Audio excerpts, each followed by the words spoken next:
Alhamdulillahi Rabbil Alamin. Wassalatu wassalamu ala ashrafil anbiya'i wal mursalin wa ala alihi wa sahbihi ajma'in, amma ba'du. Wa qala al-mu'allif rahimahullah ta'ala wa adama an-naf'a bihi wa bi'ulumihi fid darain amin. Qala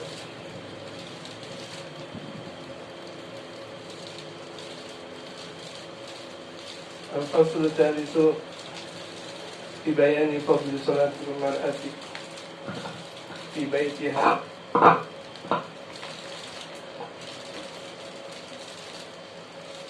وفي أنها أي صلاة المرأة في بيتها أفضل من صلاتها مع النبي صلى الله عليه وسلم. الله أكبر. Ini pasal yang ketiga. Kita sudah membahas pasal pertama, kedua. Ini pasal yang ketiga, berbicara fi bayani fadli salatil mar'ati. Berbicara tentang keistimewaan salat mar'atun. Mar'atun perempuan. Makanya di sini pemimpin pengajiannya namanya mar'atun salehatun. Jangan sampai salah ngomong. Mar'atun salehatun. Bukan salehah, saleh, soli, salehah. Andai kan ada orang bilang salehah, ya bahasa Arabnya diperbaiki karena tidak ada le, saleh, yang ada saleh. Jadi nggak ada nama aleh, yang ada namanya saleh, salehah. Jadi perempuan. Jadi keistimewaan salat perempuan itu di masjid atau di mushola? Keistimewaan salat perempuan di rumahnya? Di rumah. Tidak di masjid, tidak di mushola. Jadi itu kalau perempuan salat di masjid mushola boleh. Cuma salat di rumahnya lebih istimewa daripada dia salat di masjid. Padahal ini kan masjid, tempat ibadah. Tetap ini kan perempuan. Apa seperti itu baginda Rasulullah menjaga perempuan. Ini yang disebut dengan emansipasi perempuan. Bukan artinya itu perempuan malah ditampilkan. Semakin perempuan banyak ditampilkan, semakin terlihat kurang. Makanya coba kita lihat perempuan kalau misalnya banyak kerja keluar, belum waktunya tua, dia udah tua duluan. Kenapa? Dia kena hembusan angin, dia kena sinar matahari. Kalau laki, Masya Allah, dia pegang golok juga, golok nggak ada masalah. Ya Pak, laki-laki, jangan kan si golok. Bom atom nggak ada masalah, laki-laki. Makanya ada disebut dengan lika-liku laki-laki. Ada seorang ulama besar Betawi, itu zaman Belanda disebut dengan bom sundut. Bomnya itu bisa aktif gara-gara disundut. Nyalain pakai sundut geretan. Atau dalam bahasa kita korek. Tapi kalau kita koreknya untuk ngerokok. Makanya jangan sampai ngerokok nih kita. Kasih tahu suaminya ibu-ibu sekalian, jangan sampai ngerokok. Ini dia geretan, dia pakai sundut, disundut. Tuh lama ada persis di bolongan bom. Kan kalau kita lihat tempat bom ada bolongan nggak? Dimana tuh bom bakal meluncur.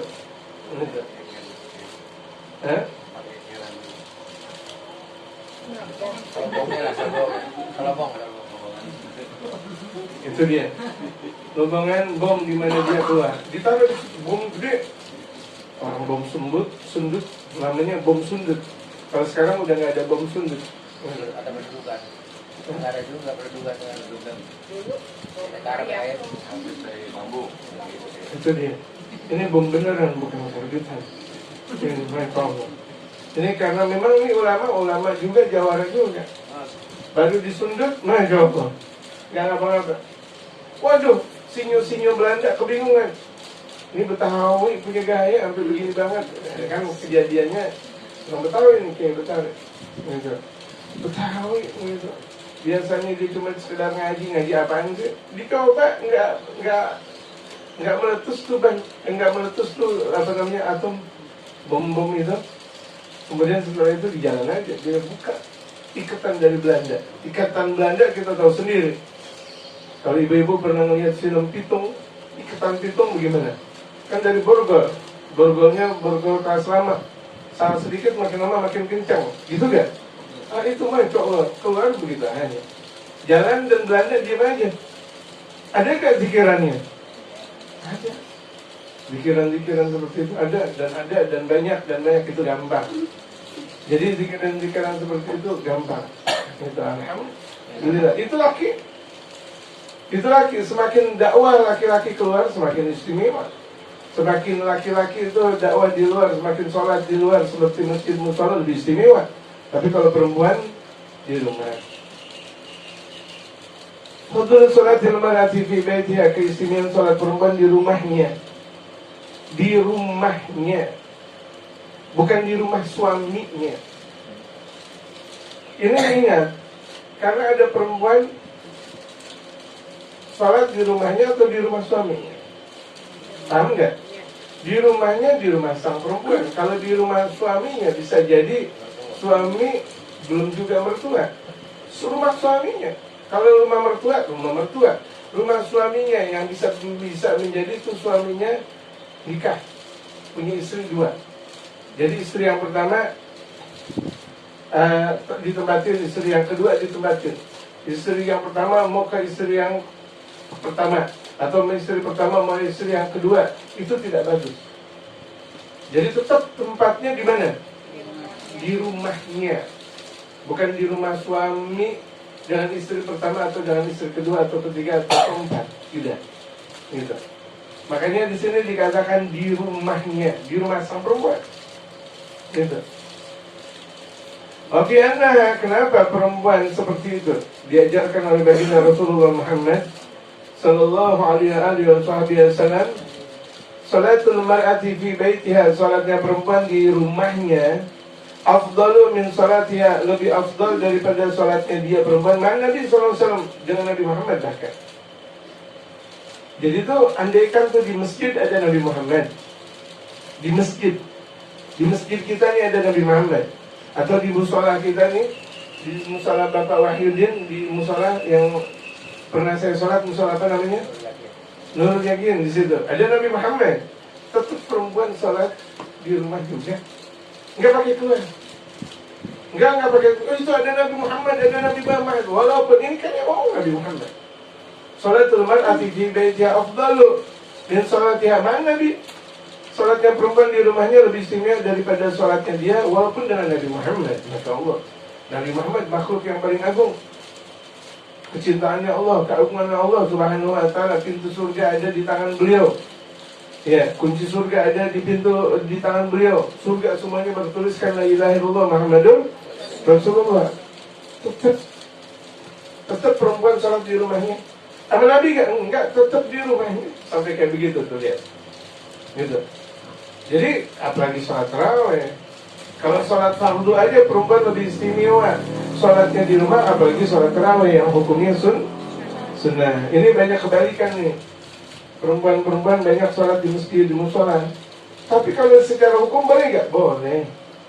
Tidak ada yang melarang perempuan sholat di masjid, sholat di musola. Tidak ada yang melarang.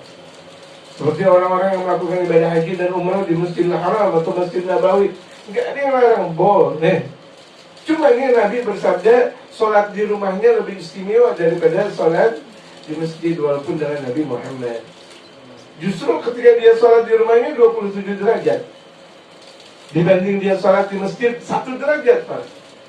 Udah ke masjid capek, belum lagi hujan, belum lagi kadang lagi ngantuk, ada kotak amal jariah lewat, pura-pura ngantuk lagi. Gitu. Ya kan? Di masjid, di musola, di rumah nggak ada, udah diem aja santai. Tetap di rumah lebih istimewa. Di rumahnya dia enak dengan AC atau dengan kipas angin, tenang, gitu. Nggak ada siapa-siapa khusyuk, gitu. Di masjid, apalagi orang sholat tarawih, kalau sholat di rumah makin ngantuk. Kalau di masjid kan lumayan. Inna Allah malam sembahyang kali. Pada lagi kalau misalnya ada laki dan perempuan sholat tarawih, yang laki melihat ada perempuan belakang makin gesit. Yang perempuan, Masya Allah, semua Masya Allah juga, luar biasa. Tapi kan kalau begitu jadinya sholatnya bukan karena Allah. Ini hukum jangan dilarang perempuan. Ada ibu-ibu misalnya sholat di musola, ente jangan sholat di musola, enggak. Ini permasalahan pahalanya lebih istimewa di rumah daripada di masjid. Gitu. Walaupun itu kan ini, walaupun dengan Nabi Muhammad, mana ada makhluk yang lebih istimewa dari Nabi Muhammad? Tidak ada. Seagung-agungnya para Nabi dan Rasul, Afdalul Anbiya, Zainul Anbiya, Sayyidul Anbiya wal Mursalin, Nabi besar Muhammad Sallallahu alaihi wasallam. Apalagi cuma adanya ulama, wali, enggak. Tetap sholat perempuan di rumah lebih istimewa. Galak sallallahu alaihi wasallam, Nabi sallallahu alaihi wasallam bersabda, "Aqrabu ma takunul mar'atu min wajhi rabbiha." Sedekat-dekat perempuan di sisi Tuhannya, idza kanat fi ga'ri baitiha, ketika dia salat, ketika dia berada di ujung rumahnya. Jadi perempuan semakin banyak di dalam rumah semakin istimewa. Perempuan semakin banyak keluar, ya istimewanya kurang. Perempuan semakin banyak keluar, istimewanya semakin banyak berkurang, semakin berkurang. Wa inna salata fi sahni dari afdal min salatiha fil masjid. Sesungguhnya salatnya perempuan di emperan rumahnya lebih istimewa daripada salatnya dia perempuan di masjid. Masih tetap lebih istimewa salat di depan emperan rumah. Kan biasa tuh, kalau kita lihat depan rumah orang-orang Betawi, di situ depannya ada emperan. Atau namanya apa? Teras. Sekarang komplek-komplek disebut terace. Bilang aja teras lagi. Ya kan? Komplek-komplek itu teras gitu. Ada rangkan di mana tempat orang duduk, di situ. Di situ lebih istimewa. Walaupun belum berada di dalam rumah, ya kan? Orang di teras. Nah, di teras dengan di dalam rumah mana lebih istimewa? Dalam rumah. Dalam rumah yang paling pojok lebih istimewa daripada cuma sekedar di ruang tamu. Kita perempuan sholat di ruang tamu, dengan kita perempuan sholat di ujung rumah, tetap lebih istimewa sholat kita di ujung rumah. Semakin gelap, semakin sepi, itu lebih istimewa. Tapi kalau laki tidak, kebalikan. Semakin di masjid, dakwah laki-laki, biar kelihatan justru ngajak orang baca. Gitu. Makanya kalau misalnya ada laki-laki tidak sholat berjamaah di masjid, musola atau majlis alim, ini repot.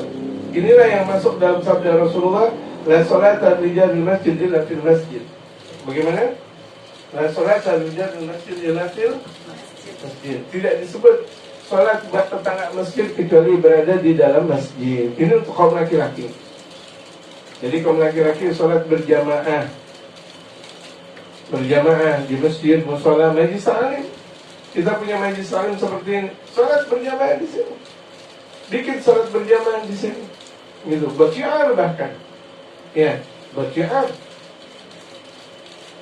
Berjamaahnya kita di majlis alim, di mana pada akhirnya nanti orang-orang pada sholat berjamaah di majlis alim tersebut, itu buat syiar.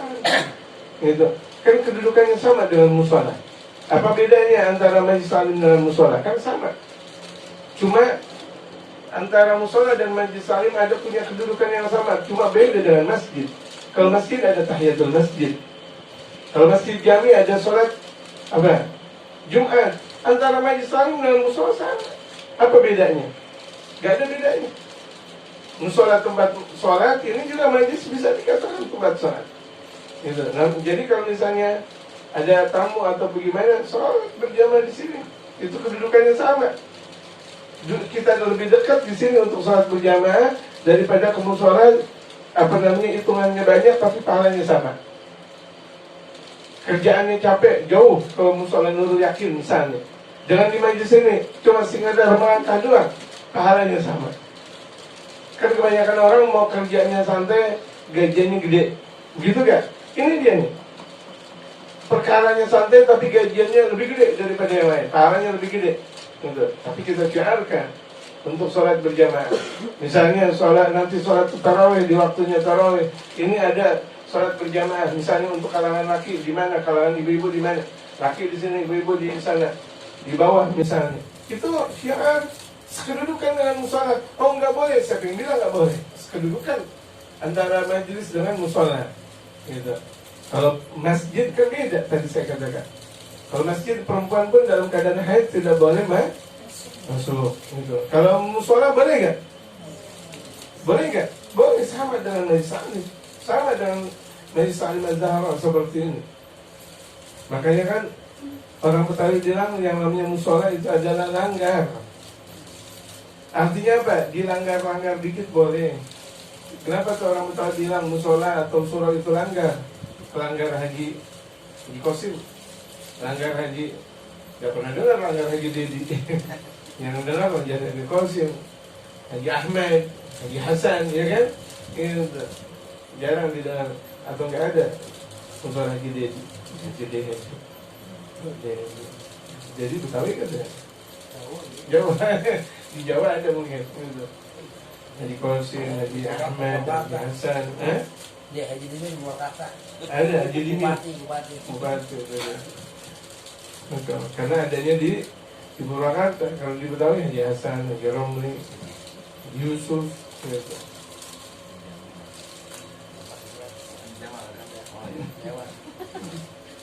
Ada aja kan? Ya itu jangan sekalian. Wassalatu fi baiti afdal min salatiha fi sahni dariha wa salatu fi mukhda'iha. Salatnya dia di ujung rumah afdal min salatiha fi baitiha, lebih istimewa daripada salatnya dia di rumah, artinya di ruang tamu. Jadi semakin dia salatnya semakin ujung, semakin istimewa. Buat siapa? Buat perempuan. Ini bukan buat laki. Ini laki demen-demen banget salat di rumah sendiri lagi. Enggak berjamaah. Kalau masih berjamaah dengan istri masih alhamdulillah. Ini enggak sendiri, la haula wala quwwata illa billah. Al-faslur rabi', fasal yang keempat. Fi bayan hurmati nadhari rajuli ila nisa'il ajnabiyyati wal 'aksi. Allah, saya minta maaf nih sama ibu-ibu. Minta maaf ya saya ya. Bu. Nah, ini. Kenapa? Berbicara tentang haramnya memandang laki-laki kepada perempuan lain. Mandang laki-laki ke perempuan lain. Tapi saya kan enggak memandang ibu-ibu, cuma melihat sedikit. Kalau memandang itu dengan pandangan yang lama, khusyuk. Mandang, aku pandang pesona, aku pandang foto, berarti kan dilihat lama. Kan saya enggak ngelihat ibu-ibu dengan muka ibu yang lama. Itu diperbolehkan. Untung masih ada hukum yang memperbolehkan. Kalau enggak, saya ngajar juga, saya dakwah juga, saya salah juga. Makanya jangan nyalahin ulama. Kan terkadang ada juga ulama yang disalahin. Ada juga ulama yang disalahin. Tidak boleh menyalahkan aturan-aturan ulama. Yang mereka tahu dalil. Mereka tahu dalil. Jangan sekali-kali, ini kan ulama yang bilang. Di balik hukum ada hukum. Ulama lebih tahu hukum daripada kita. Ulama lebih tahu hukum daripada kita. Jadi itu mereka, para ulama-ulama saleh itu melihat jamaah perempuan tidak memandang, cuma cukup melihat. Karena beda antara melihat dengan memandang. Melihat cuma melihat. Bahkan kadang nggak hafal ini perempuan bagaimana dan gimana, orang cuma melihat doang. Nggak memandang. Yang diharamkan adalah memandang. Ini saya kasih tahu kepada ibu-ibu. Pandang HP-ku. Lama banget, Masya Allah, Allah Akbar, nih HP di zaman berapa? Ya Allah, pandang namanya. Ketika saya memandang ibu-ibu seperti itu, dosa mutlak. Sebagaimana ibu-ibu memandang laki-laki lain, nggak boleh sama.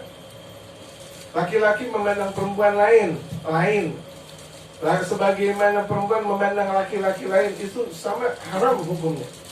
Makanya nih ibu-ibu, kalau pandang saya, lihat aja, jangan pandang. Habis melihat saya, turunin lagi, turunin mukanya. Melihat lagi, turunin mukanya lagi. Jangan sampai haram. Kan kesian, ngaji juga haram juga. Kesian nggak?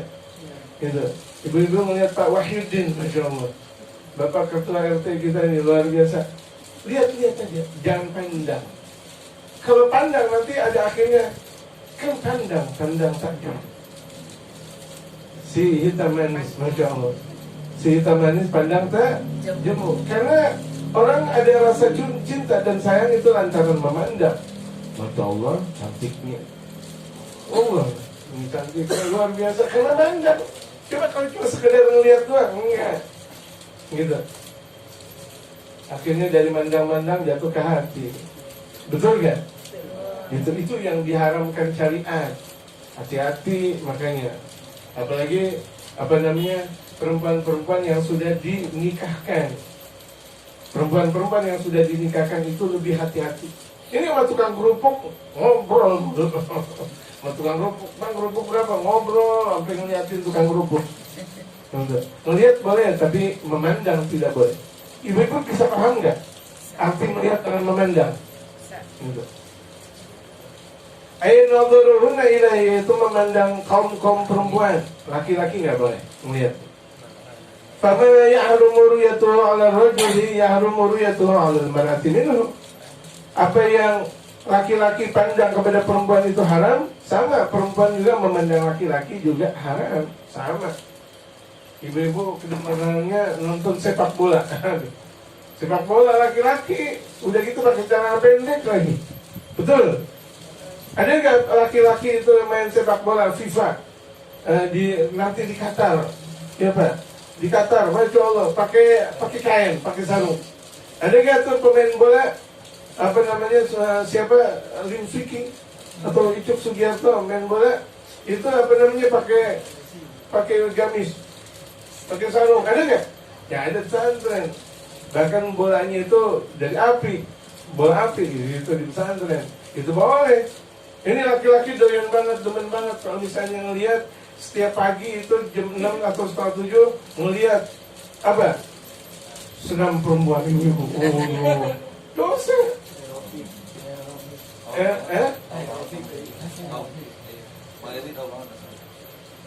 Aerobik. Udah gitu depan masjid lagi. Ya Allah, disenam depan masjid, dosanya double. Ibu-ibu senam nggak apa-apa dalam rumah. Mau pakai pakaian seksi nggak dapat dalam rumah. Mau senam apapun namanya belly dance atau Betawi dance atau apa terserah di dalam rumah. Kalau misalnya dalam rumah masih ada keluarga kakak dan adik laki-laki misalnya, dalam kamar udah mau ngapain, udah mau jogging apa terserah, boleh. Pakai cara pendek nggak ada masalah. Kan dalam kamar, boleh nggak? Kan sama aja olahraga, gitu. Olahraga, tetap ibu-ibu sehat walafiat, nggak ada masalah. Olahraga, bahkan keluar-keluarnya lebih banyak daripada di luar, gitu. Bisa jadi. Tetap kan olahraga boleh, dan tetap olahraga dijalankan. Dan syariat wajib dijaga. Dan sampai olahraga iya dapat kesehatan tapi batinnya rusak, itu banyak tuh. Udah gitu pakai celana pendek kaum ibu-ibu atau pakai celana panjang yang ketat. Dia punya body gede 120 kilo, bodinya gede 120 kilo, dia pakai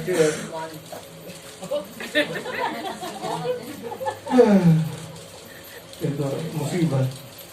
Udah gitu tau-tau usianya 65 tahun 65 tahun belaga gitu. Dia salah olahraga dijatuh mati 65 tahun mau si belaga-belaga aja 65 tahun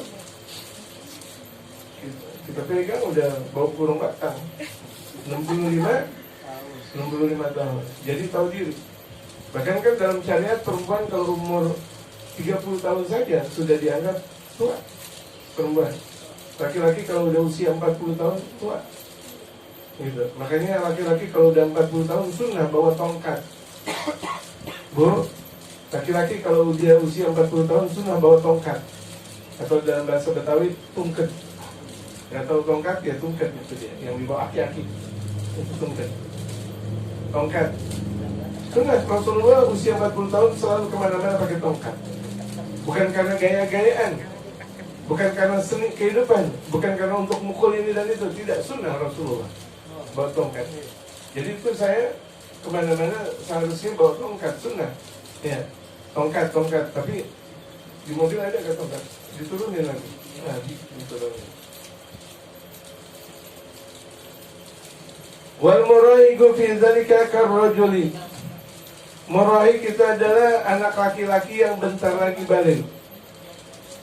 Muraih, anak laki-laki yang bentar lagi balik. Ini udah balik bro? Udah mimpi aku udah. Ini mah udah bukan balik lagi. Lewat. Kalau udah bilang aku. Iya udah. Balik. Jadi itu diantara tanda laki-laki balik yang tadinya suaranya masih anak-anak ngebas balik. Perempuan kalau udah kebanyakan ada di depan kaca balik gitu biasanya. Gitu. Karena perempuan sekarang umur 8 tahun sudah bisa keluar haid.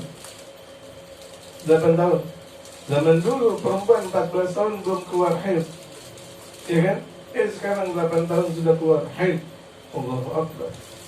Baru kelas 3 SD atau kelas 2 SD keluar haid. Dan itu bukti dalam mazhab Imam Syafi'i, perempuan di usia 9 tahun kalau sudah keluar darah namanya haid. Jadi sudah dibuktikan dari zaman dahulu oleh Imam Syafi'i. Dan sekarang terbukti sudah perempuan masih kecil sudah haid. Udah banyak itu namanya. Laki-laki tadi dikatakan udah mimpi naik kuda. La ilaha illallah. Udah mimpi naik kuda, udah balik namanya. Atau usia 15 tahun. Laki atau perempuan, walaupun dia belum mimpi atau belum ngeluarin mani, tapi usia 15 tahun namanya balik. Gitu. Nah, orang balik berarti wajib untuk melakukan ngaji, zikir, sholat. Semuanya udah ada kewajiban. Nah, muraih itu sebelum balik. Anak laki-laki sebelum balik. Misalnya anak laki biasa balik di usia 14 tahun. Nah ini di usia 12 tahun. Itu murahik namanya. Atau perempuan usia 9 tahun dia balik. Nah 8 tahun. Makanya saya terkadang hati-hati sama anak-anak kecil. Mereka cium tangan sama saya, tapi usianya 8 tahun. Saya khawatir karena itu usia murahik. Usia murahik itu adalah usia perempuan atau laki yang belum balik tapi mendekati balik. Usia mendekati balik. Itu murahik. Fidzalika karrajul seperti laki-laki. Jadi itu perempuan-perempuan ngaji kepada murahik, hati-hati.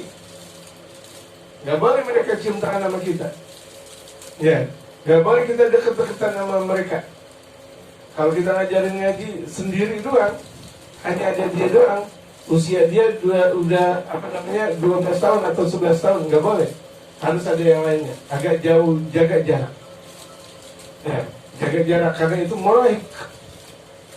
Kan belum balik tuh laki-laki, iya kan mendekati balik. Di usia 11, 12 tahun, walaupun kelihatan masih kecil, mendekati balik. Itu namanya muraih. Fayalzimu waliyuhu man'uhu minan nadhari ila ajnabiyah. Ya kalau muraih saja, walinya yaitu orang tuanya wajib melarang anak yang muraih itu memandang kepada perempuan. Laki-laki usia 11 tahun dilarang, jangan kamu jangan melihat perempuan, jangan kamu memandang perempuan, nggak boleh. Itu yang usia 11 tahun. Bagaimana anak yang sudah balik? Sama perempuan begitu juga. Perempuan mendekati balik, jangan sampai memandang laki-laki. Nah, jangan pandang laki-laki. Akan belum balik Pak, tapi mendekati balik. Itu namanya muraih. Wa yalzimu hal ihtijabu minhu, wajib pakai hijab. Yang ibu-ibu pakai ini hijab. Hijab atau masker? Bu, masker atau hijab? Alhamdulillah. Udah niatin aja masker yang ibu-ibu hijab. Hukumnya hijab. Untung zaman Covid. Jadi ibu-ibu pakai hijab dengan terpaksa. Alhamdulillah. Banyak sekarang orang-orang Cina-Cina pakai hijab, cuma rambutnya kelihatan, mulutnya ditutup tapi rambutnya kelihatan. Tapi ibu-ibu alhamdulillah jilbab pakai, tutup mulut pakai, namanya hijab namanya. Itu namanya hijab.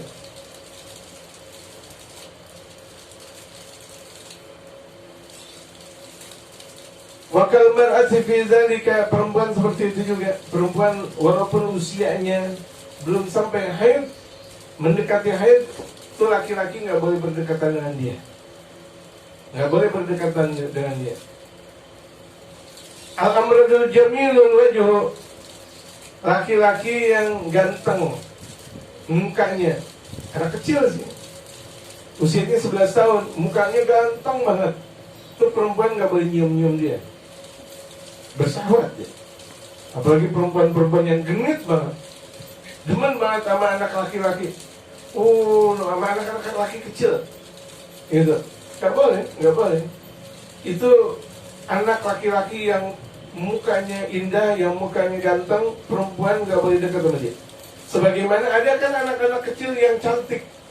Nah, anak kecil masih umur 8 tahun, menornya luar biasa, tapi menor asli, nggak pakai gincu-gincuan, nggak pakai selayar merah putih hijau di sini, ya kan? Nggak pakai itu, nggak pakai bedak, nggak pakai hijau-hijauan yang ada di mata atau hitam-hitaman yang ada di mata, atau bahkan dikerok-kerok di sini, asli, masya Allah.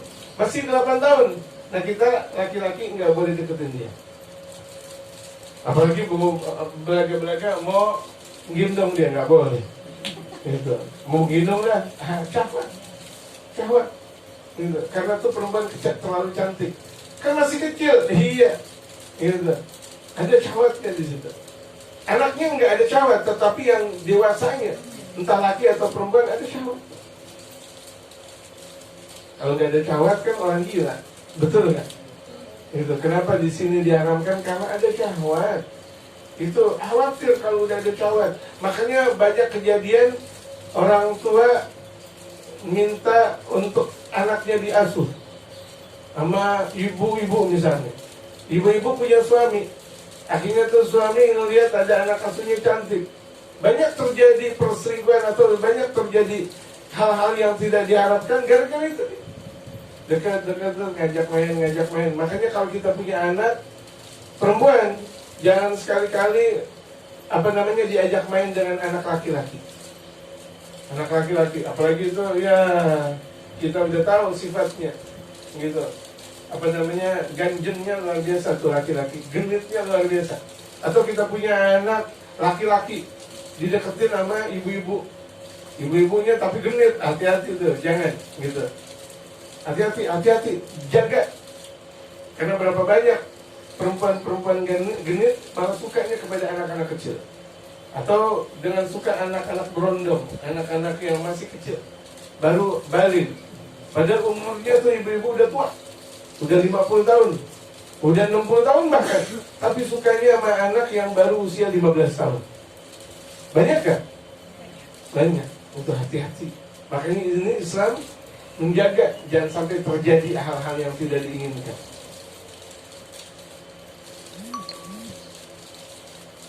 Wa fima waqa'a fihi ay nadhar min az-zajri. Dan apa yang terjadi kalau misalnya lewat pandangan itu ada hukuman, ay al-man'u min al-kitabi wal ahadits. Ini dalilnya dari Al-Qur'an dan hadis Rasulullah. Kenapa tuh laki-laki tidak diperbolehkan memandang perempuan, perempuan tidak diperbolehkan memandang laki-laki? Dalilnya ada dari Rasulullah, dari Al-Quran dan dari Rasulullah. Wa yahrumu ala rajuli walau majbuban.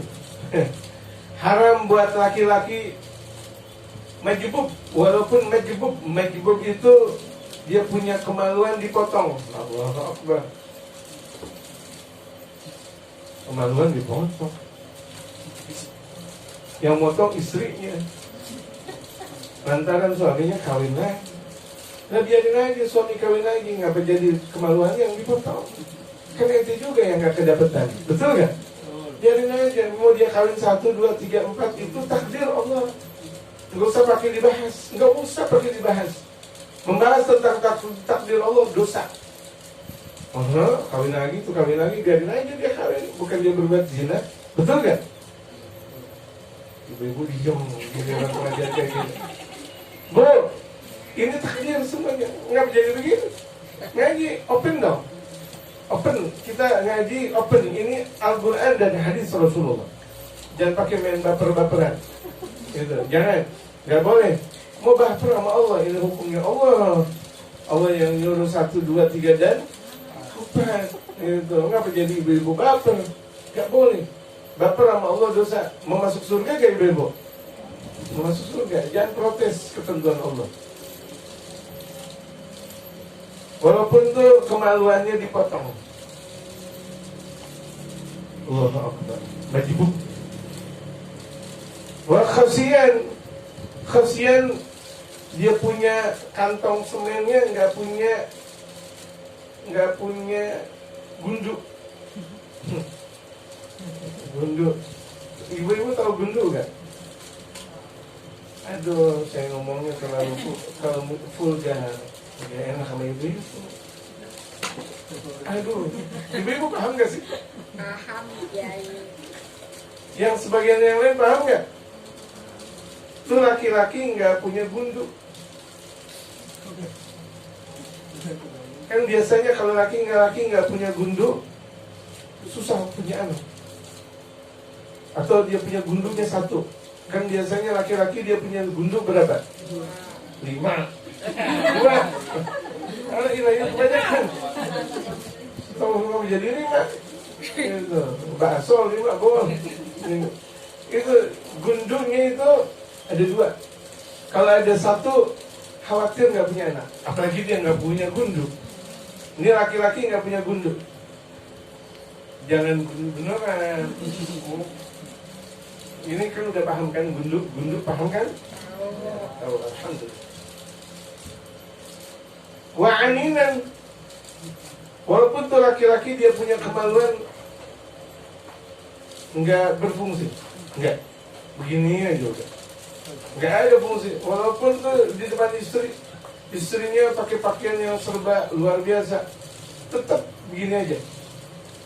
Artinya dia punya kemaluan, nggak ada pergerakan, tetap walaupun tuh seperti itu. Wa mukhnisan, walaupun bencong, tapi bencong beneran. Yang disebut dengan bencong beneran bukan beti, bencong serebor, bukan. Yang namanya bencong beneran adalah dia mempunyai 2 kemaluan. Kemaluan lakinya berfungsi, kemaluan perempuannya berfungsi. Kalau lagi kencing, yang kemaluan lakinya keluar, kemaluan perempuannya keluar. Itu namanya bencong. Bencong asli. Itu jarang didapat karena yang di jalan-jalanan itu adalah selebor semuanya. Kalau dikejar sama parpol, satpol dia lebih kuat, satpol kalah. Barbel diangkat, gitu. Boleh jadi namanya pagi Desi, tapi ya, malamnya Yanto, lebih kuat dia. Main bolanya hancur. Allah. Itu yang kayak gitu haram. Ibu-ibu tuh deket bencong haram. Kan ada artis-artis bencong, ibu-ibu selfie, dipegang itu. Nah, salon-salon nih kebanyakan para bencong semuanya, kebanyakan. Tapi saya sih baru katanya, karena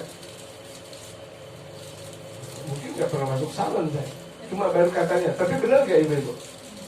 Itu, ya Allah, salon bencong gitu. Emang gak ada salon yang benar-benar perempuan? Kalau laki, ya laki. Kalau perempuan adalah perempuan. Ini ada yang cari itu, jangan yang bencong. Rambut ibu-ibu dipegang sama bencong. Kemudian dia dia elus-elus. Kemudian badannya dipijat-pijat. Bencong punya syahwat. Walaupun kelihatannya itu perempuan, ya kita nggak tahu. Bencong punya syahwat, kan dia bukan orang gila. Yang bencong di sini maksudnya dia mempunyai 2 kemaluan, laki dan perempuan. Kalau kencing, dua-duanya berfungsi. Misal, ini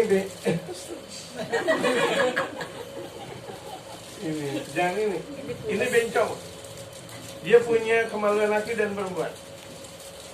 Saya megang dia, batal wudhu saya. Kenapa? Karena kan dia punya kemaluan perempuan. Ibu-ibu paham nggak? Ini bencong.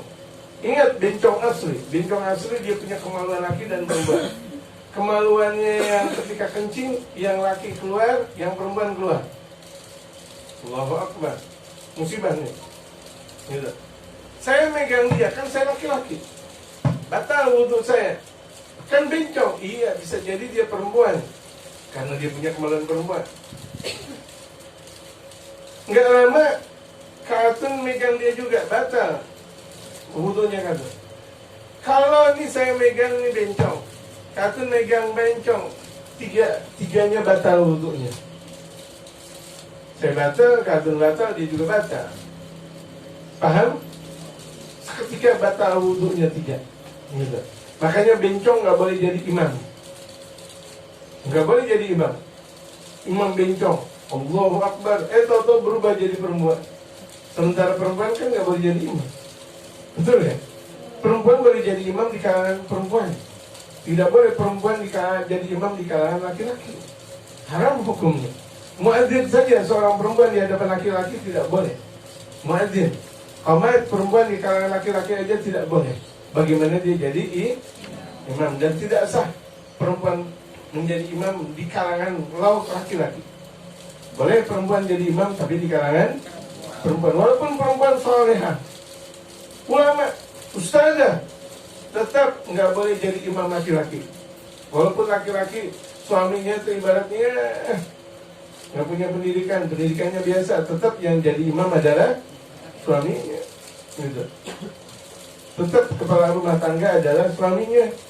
Tetap istri cium tangan kepada suami. Walaupun ilmunya istri lebih banyak, pengalaman istri jauh lebih banyak, tetap suami adalah kepala rumah tangga. Imam nggak boleh didebat. Imam nggak boleh diomelin. Imam nggak boleh didebat. Imam nggak boleh diomelin. Imam nggak boleh dirasa-rasain. Terima. Karena diantara orang yang berbuat zalim, dia tidak pernah menerima imam. Jadi udah terima. Istri yang solehah, dia menerima imam. Amin. Dengerin ibu-ibu. Istri yang solehah, dia menerima imam. Ini imam. Hatta tuh imam ibaratnya jarang datang ke rumah. Terima aja. Kan dia masih suami. Kan saya bilang ini istri solehah. Tunggu aja dulu, biarin aja. Udah seminggu dia belum pulang. Udah, bismillah. Kan nggak gimana-gimana. 2 minggu belum pulang, biarin. Udah jangan ngomong-ngomong sama tetangga. Diem, pahala besar. Nah kata imam harus menjaga istri dong. Imam sudah menjaga istri dengan doa. Kita nggak tahu doanya sang imam. Kita tidak tahu sang imam berada di luar yang dia lakukan apa dan ini. Karena apalagi kalau misalnya sang imam seperti ini, Masya Allah, Qadi, dia dakwah ke sana ke sini. Namanya Qadi. Ini juga Masya Allah, cuma Masya Allah, ini masih kekecilan. Kencing belum lancar. Apalagi ini tadi. Suruh duduk mana, dia duduk mana. Itu masih kecil. Itu, yang udah gedean dikit, Masya Allah. Ya kan? Jangan pernah untuk mengatur imam. Jangan pernah untuk mengatur imam. Marah dia. Presiden diatur-atur. Marah gak? Presiden diatur-atur. Marah gak? Makanya tuh presiden kalau di demo dia benci banget. Deketin.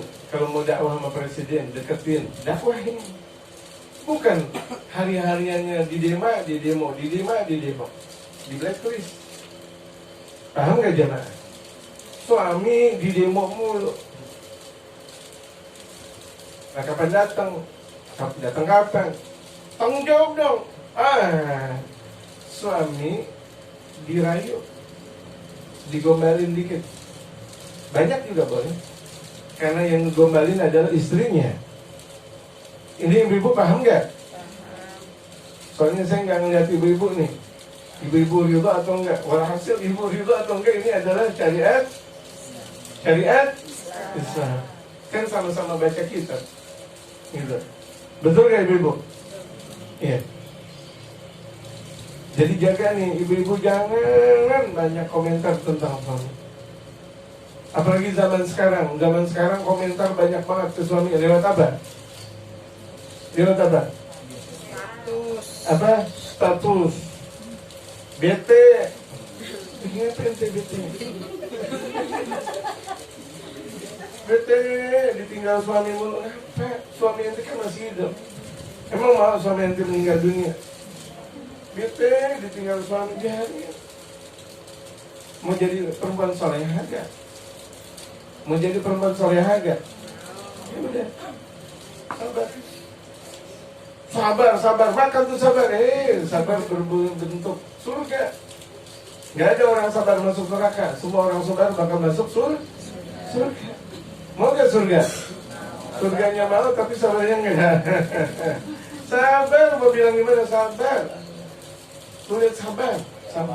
Mau diapain sabar? Selagi enggak dizalimi kan?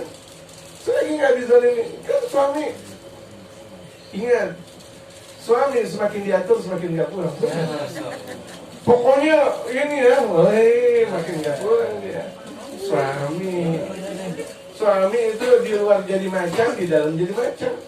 Dan gak boleh di luar jadi macan, di dalam jadi kucing. Gak boleh.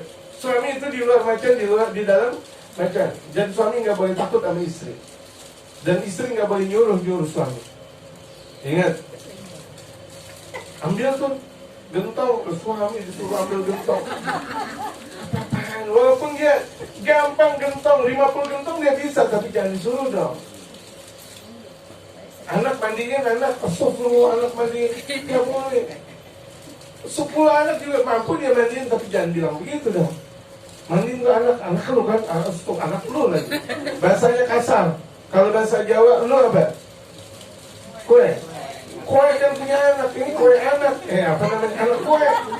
Ini anak kue. Tuh, gak jadi. Walaupun itu suami lagi megang tasnya, gak mau. Suami jangan dikasarin. Orang yang ngasarin suami berarti dia ngasarin Nabi Muhammad. Demen banget ngasarin suami. Walaupun dengan kata-kata. Gue naik mobil sendiri mulu, lu enak banget lu naik mobil bareng-bareng. Gue sendiri. Gak boleh ngomong kayak gitu. Naik gojek mulu nih gue. Ini gue naik gojek, gue sendiri. Ini kemana-mana gue sendiri. Lalu kasar gue sendiri, kesini gue sendiri. Gak boleh, diam aja udah. Mulut tutup, penjarain di mulut. Mendurhakai Rasulullah Muhammad. Ini aturannya Nabi Muhammad. Aneh, saya juga aneh kalau perempuan ngajinya katanya banyak, sholawatnya nggak banyak, tapi sama suami remesnya luar biasa. Aneh, kata ngajinya luar biasa. Hari Senin ada baju khususnya, Selasa, Rabu, Kamis, Jumat, Sabtu, Minggu. Andai kan dalam 1 minggu ada lebih banyak, itu bajunya udah banyak banget. Sama suami orang yang mes banget. Terus dari mana lu? Dari rumah janda lu ya? Entar malam dia ke rumah janda kalau begitu. Padahal dia nggak ngapa-ngapa. Suami dibilang kayak gitu, betul nggak? Hah? Allah, gak boleh. Paham gak ibu? Hatta suami nangkringnya di depan rumah janda mulu, tetap bilang, lu setiap hari di depan rumah janda ya? Jangan, udah. Istri di rumah molekin aja, udah gak usah ngomong apa-apa. Udah kira-kira minyak wangi habis, pakai minyak wangi lagi. Bedak habis, pakai bedak lagi. Udah bau apok nih, mandi lagi. Oh udah gitu, itu kewajiban suami, kewajiban istri. Ngapain sih tahu tentang suami di mana dan bagaimana? Nggak boleh. Nggak boleh. Ibu-ibu. Semuanya ibu-ibu. Ini juga yang pada punya istri kasih tahu. Gitu. Jangan ngaji yang ngaji. Oh, tapi abang suaminya kasar. Berani luar biasa. Gak masuk surga. Gak masuk surga. Makanya wajar baginda Rasulullah ngelihat yang ada di neraka kebanyakan kaum perempuan. Kenapa? Itu dia karena nggak pernah bersyukur, komentar sama suami, komentar mulu. Lah suami cuma komentar satu, tuh perempuan 50.000 komentar. Nggak punya Apa? Apa tuh Pepe? Kan gak dibalas-balas. Oh gitu. Masya Allah. Orang punya ngomong pengalaman tapi ya ketahuan. Ini nggak ada masalah. Ini pengalaman pribadi yang terungkap. Gitu. Ya kan? Kalau perempuan hati-hati itu perempuan dia pendiam, tapi suratan hatinya gede, dahsyat, nyakitin hati. Udah diam aja, kan sebaik-baik perempuan pendiam, zahir batin. Ini diam luar biasa. Oh, WA-nya biji bunuh. Tuh lihat tuh, roboh ini, astagfirullah, diam aja, diam. Ngapain sih? Mendingan nanti zikir. Pegang tuh tasbih, zikir, ngapain? Zikir. Kan tadi saya udah bilang, walaupun tuh suami demenannya berada di depan rumah janda, godain janda, tetap istri nggak usah pakai komentar, doain. Apalagi semua suami nggak ngapa-ngapa, diapain, dibaperin tuh suami, makinan jadi. Itulah letak perceraian yang sangat besar, diantaranya lantaran perempuan.